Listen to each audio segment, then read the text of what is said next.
Hey, deserving listeners, Love is Blind, Season 6. Let's watch. Were you up late last night dating? Yeah. How'd it go? It was long. I'm sure that, you have connections with other guys because you're just amazing. So I'm not surprised. A little jealous, but, I understand. Yeah. Right, so the way he's saying this, it's kind of clinical, but there's emotion in there and social skills and charm, I think, and it's working on AD. So I'm trying to figure out what's going on. Was the earlier footage just him being nervous?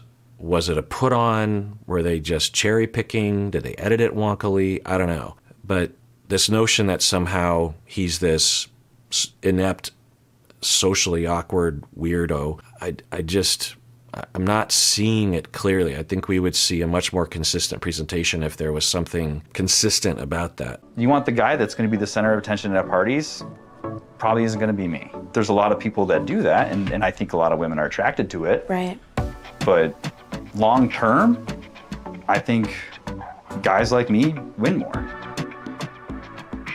I don't know, but he just said something that is kind of within the Incel manosphere universe. It's certainly a common enough idea, but it's really heavily discussed in the Incel manosphere. He said that, yeah, I'm not the sort of guy that is going to be the center of attention at a party, or I can't remember the phrase he used, but men like us, we tend to win more. Well, I don't know what exactly he means by that, but it's a little interesting. It's one thing to say, like, I'm not going to be the center of attention at a party. Okay. But then what's this win more thing? Like, win at what? Why, even if that's true, why do you need to say that? What's the deal there? But there's a lot of things in the incel. I've had clients that were in this culture even before incel was a thing 15, 20 years ago. I would get clients. I'm in Seattle. There's a lot of tech people and people who move here to work in tech, people who have a deficit in social skills sometimes and would be trying to meet someone in a brand new town. And apparently we have something called the Seattle freeze here. People love to talk about it. I've looked into the research, meaning that we're known, the rumor or the common wisdom is that people in Seattle are cold and lack social skills, or at the very least aren't very easy to befriend or something.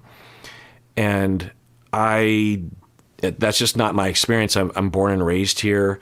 I'm warm. I talk to strangers. I know a lot of people that are also that way. Umberto lives here. He's a very warm, very extroverted person. So, but there are trends. You'll hear people say, "Oh, you go to New York, people are so different, and Seattle so different from LA, so different from Houston or whatever." And okay, so I looked at the research, and there's not a lot because it's hard to research. One, because it would be expensive, and it also depends on the measurement that you're using. How do you measure personality? What is personality is just a question in and of itself in my field. But I have looked into the research, and maybe I should do a deep dive on it. But from my memory, the research does not show that people from Seattle are colder or harder to befriend.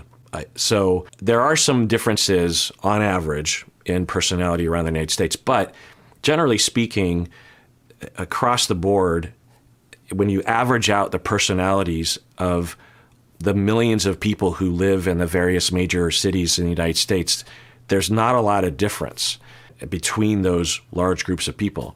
Now, within each group, you're going to find a wild variety of personalities. So there's that. And I think that the Seattle freeze thing has to do with a couple of issues. One, we do have a history in Seattle of being a primarily Scandinavian immigrant. Originally it was Native Americans, and then it was other settlers, white people. But then a lot of Scandinavians, a lot of Swedish, a lot of Norwegians in Seattle in particular, because there was a lot of seafaring commerce, and fisheries and this kind of stuff. And so Scandinavians tend to be, on average, more reserved, on average. And as people move to Seattle, they would have to assimilate to that culture. And so even though 50 years ago, the Scandinavian population was very small, each group had to adjust. And so it just kind of skewed everything a little bit more reserved. So I think that it is possible that there is an element of that. But I think a big thing is that Seattle is one of those towns, especially in the last 20, 30 years, where a lot of people have moved here to work. Even people from outside of Seattle. There's a lot of people that come here, which is true about any major city. And I think when you have that, you have a lot of people, and tend to be younger, 20s, 30s, right, who don't know people and are looking to meet people. And it's hard to meet people. It's just frustrating. And when you're frustrated, you start to try to figure out why. And I think one of the conclusions is that, well, it can't be me. It must be this fucking town. Everyone is cold and a jerk face, because from my perspective, I've had no problem meeting people, and I've had no problem finding friends, and I've had no problem with walking up to people and asking them questions, or them walking up to me, or whatever. Now, in other towns, is it probably a little different? I suppose. But there's a wide variety of people. Anyway, I have worked with a lot of clients, men who had moved here and might have always had social difficulties, and that maybe pushed them in a direction of working in tech. I don't know the research on that, but you could see that. And then they'd have a hard time meeting women and going on dates and finding a partner. And then they would be attracted to this culture. In the old days, 15 years ago, it was the pickup artist community.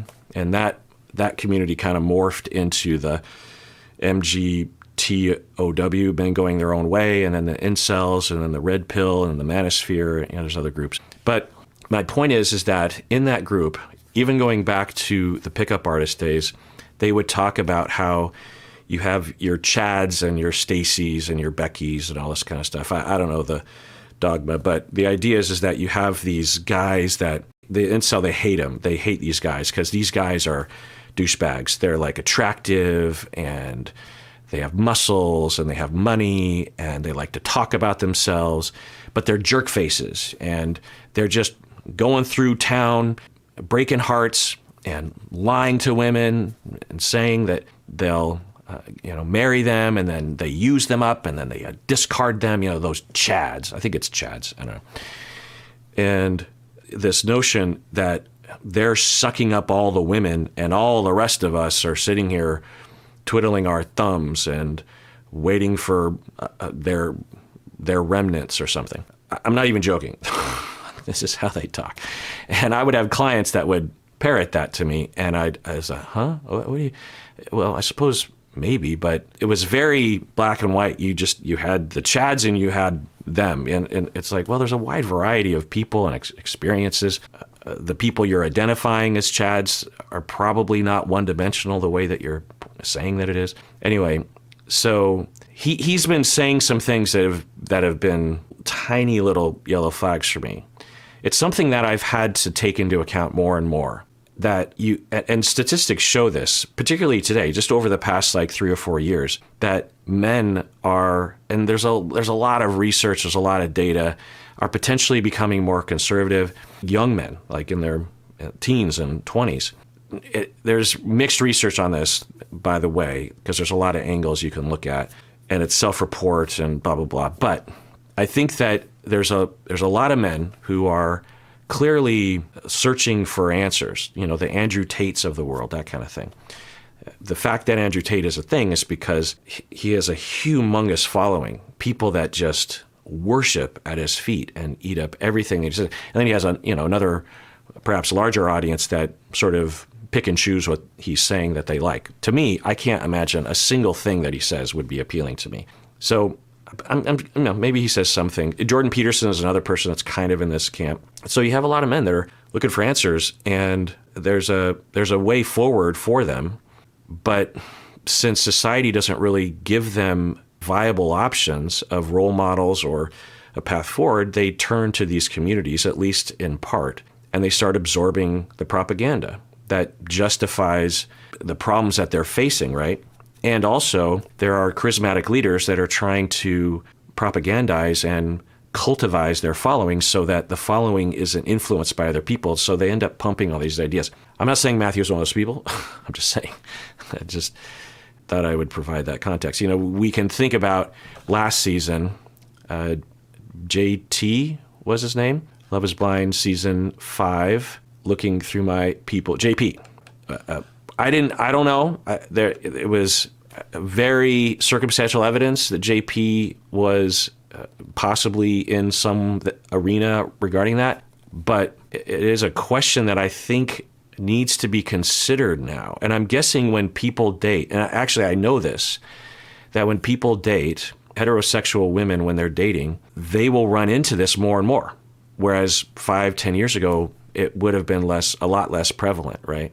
And that would really be a bummer to run into. You find someone that you like and you hit it off, and then on date 7, you start hearing red pill shit, and you're like, oh no, or they start quoting Andrew Tate. You're like, oh my God, what's it? That would be upsetting, you know, ruining a perfectly good partner. You're funny. You're quick-witted.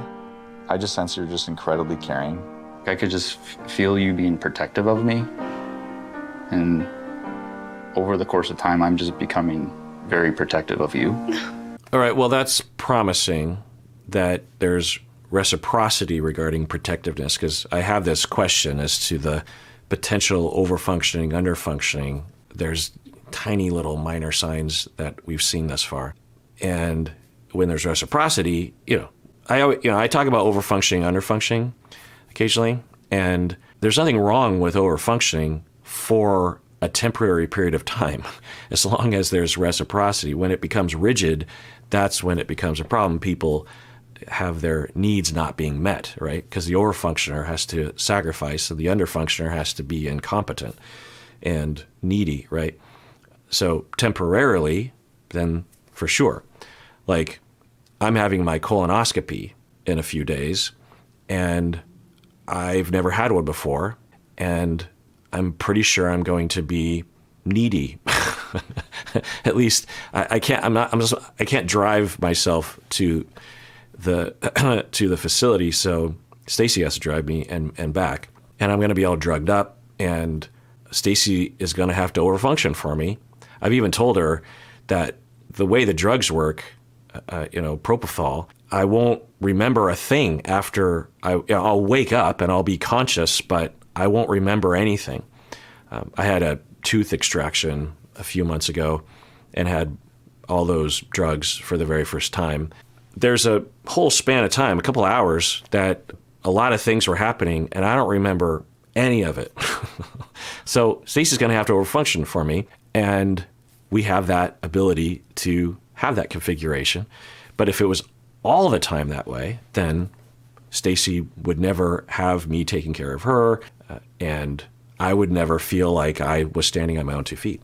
So reciprocity, that's good. But I also wonder if they are attracted to each other because I don't know if I'm guessing I'm reading into it because I don't have very much data to go off of. But to use it as a jumping off point, I've said this before, but with Freud, he recognized this pattern in people where they would repeat certain problems, certain patterns that were problematic for them, like having relationships that were always the same in terms of the dysfunction, or picking the same sort of dysfunctional sort of person. And he called it repetition compulsion. There's a lot of other terms and concepts related to this, reenactments or enactments or protective identification or systemic familiarity, this kind of thing. But the point is that we tend to do that. And we often wonder, well, what's the mechanism exactly, and how does that work? Because oftentimes the things that we're recreating are things that we experienced in really horrible ways when we were children. So you'd think when we became an adult and we had freedom as to who we date or marry, we would definitely avoid dating someone like the sort of person that was very problematic for us when we were young, where it's abuse or neglect or being chaotic or narcissistic or something. And yet we tend to find those people, and you wonder, how does that happen? Well, it's not like a foreign process. It's falling in love. And we will feel love. We will feel attraction. And it might even be, in fact, the more need we have to recreate those past relationships, the more intense the love will be. In fact, one of the red flags that you're engaging in a reenactment is when you are very, very, very in love with someone in the beginning of a relationship. It's not necessarily that. You might just be very, very, very in love. But if it's intense, compulsive, like, oh my God, I can't do without this, then it's a red flag that it actually is a recreation and that it is going to be harmful for everybody concerned. So is that what we're watching right now? I don't have much data to go off of about that, but it does give me a chance to kind of raise that as a topic. There's a large part of me that thinks that there's really only two outcomes from this. Yeah. And that's either with you or not. Oh. Should I have started off with jokes instead of going deep? No, I am. Yeah, I keep looking for markers as to his social ineptitude. And although he comes across as a little dry and clinical, there's a lot of markers indicating that he can read the room. And it's particularly hard for people that are socially inept if you can't see the person, right? There's a lot of data that we will go off of from nonverbals. They don't have that. And yet he's still able to manage a very intense or complicated, emotionally complicated conversation and charm her. And I think he would charm a lot of people with that, with the way he's talking. So I just keep wondering, like, what was going on in the beginning of this episode? Like the time he just stood up and walked out on somebody. So there's some kind of weird thing happening. So thank you for that. Do you want me to tell jokes now?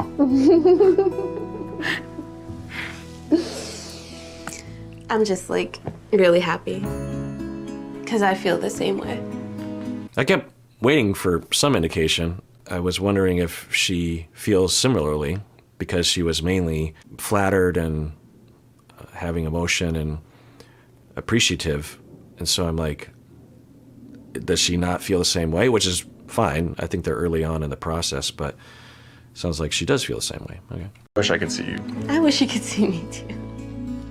I'll just give you the biggest hug. Oh my God. I could use that right now. You have no idea.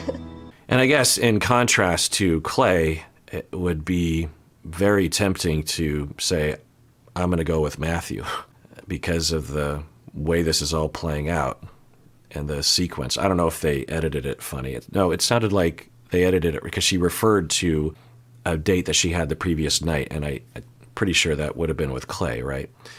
So, yeah, I would predict based on the narrative so far that that the two of them are going to go on to the next phase. Does that happen? But I could see Clay redeeming himself because he does have a definite soft side and a mature side and a deep side. I mean, everyone does, but he's pretty quick to communicate that. So maybe there'll be some pathway for him with AD regarding that. I don't know. All right. Well, tune in next time when I continue watching if you care to. And everyone, please take care of yourself because you deserve it. You really, really do.